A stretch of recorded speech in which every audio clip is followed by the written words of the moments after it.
A question I get asked a lot is, how do you see spirits, and are they good or evil or bad? It's a tough question, and I'll try and give you some answers about how I perceive spirits. I guess I've been seeing spirits ever since I was a young child, I think. I remember my dad was a caretaker of a school, or janitor of a school if you're in America, and so we kind of had the free run of the school after school hours and holidays and things. And I found the corridors quite terrifying because I could sort of see spirits and things. I used to run through them like hell and get through to the other end. I was fascinated and scared at the same time. We all have the ability to see spirits, but how well we perceive them and the way we perceive them depends a lot on our upbringing and things like this. My belief about spirits is that they are expressions of consciousness. Now, what do I mean by consciousness? Consciousness is an expression of being, when it is actually being, and it's impossible to give any kind of quality to consciousness. It is, you can't even say it is actually, it's something that's there. And when I perceive spirits at the finer levels, they are expressions of air. Air being this, you can't see air unless there's loads of pollution or something like that. Air is invisible. You can just see things through air. And it's the same with spirits. There's something in the air that I become aware of.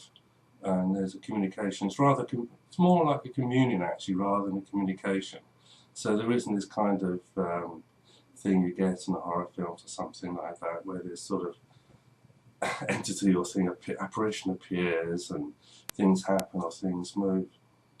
The reason why you get those things of where like poltergeists or things move or noises, basically because the spirit or entity hasn't been able to get your attention by any other means. It's a bit like a child, you know, with its mother, 2 years old or something. It's its mother, mummy, and the mother ignores her and keeps on doing it. Then start pulling the skirt, the mother still ignores her, and mother ignores her.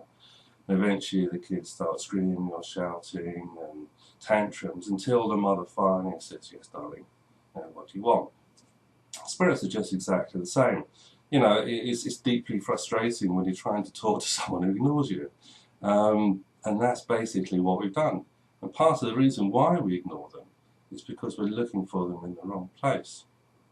When I talk about consciousness, that's a non-contextual reality. What I mean by non-contextual reality is that there's no duality. There isn't good, bad, evil, communist, capitalism, demonic, spiritual, angelic.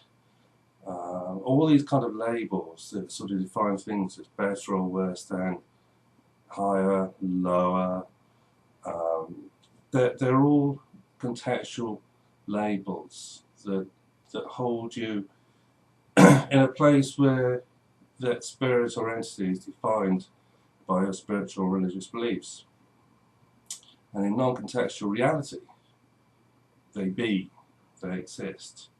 And so in order to have that kind of communion, that kind of expression of knowledge between spirit and the person, it has to work on a level of being.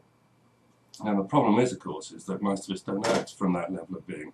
We're kind of stuck in the world of life, death, family, work, career, money problems, relationships, love affairs, divorces, bringing up the children. All these things pull us away from non-contextual reality. And to define this kind of non-contextual reality takes many, many years of meditation, yoga, for example, or in Islam there's Sufism. There's all sorts of other ways. And, you know, part of the problem with working with spirits is that people try and define them in a kind of geography or place. You know, they're at this level on the tree of life, or this is a lower level in the angelic realms, or in the earth, or all sorts of other places. And it's a, you know, and there's it's a bit like if somebody gets your name wrong and keeps on getting your name wrong. It's really annoying. And, you know, spirits find the same kind of thing that happens to them. They're also very tolerant and very loving. So that, you know, this idea that they're demonic or evil, you know, comes out of religions who try and control you, and so the only way to see these things is through the priesthood. And it's not true. Anyone can see them. And where they perceive them isn't sort of in heavens or something like this. It's within their own awareness. Sometimes it can be within in the heart, but oftentimes they're just around them in the air, something like this. Now I do perceive them as well, in the sense of get visions about them. And the reason they appear in a particular shape is because of various books like the Goetia, Guided Spirits, where they're actually described as having a form of various things. And the reason why a spirit would appear like that is just to show you that he or she is that spirit. Sometimes I get the name as well. And it's purely just a sort of, it's a bit like an email address. When you reply to someone's email address, you think you're talking to them, but of course you're not. It's just an email address. It's just a tag. It's the same with the spirits as well. And, you know, my experience of spirits is that they're wonderful fun. You know,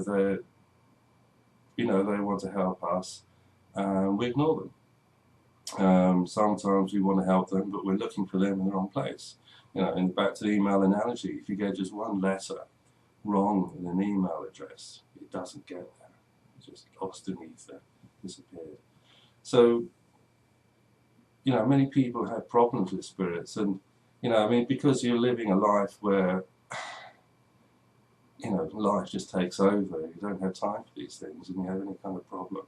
And these problems can manifest in your home life, health, domestic arrangements, personal things, financial problems, businesses, career, places where you live, problems within the house that you live, or something like this. You know, you don't have time to really kind of go into these things and find a solution to them.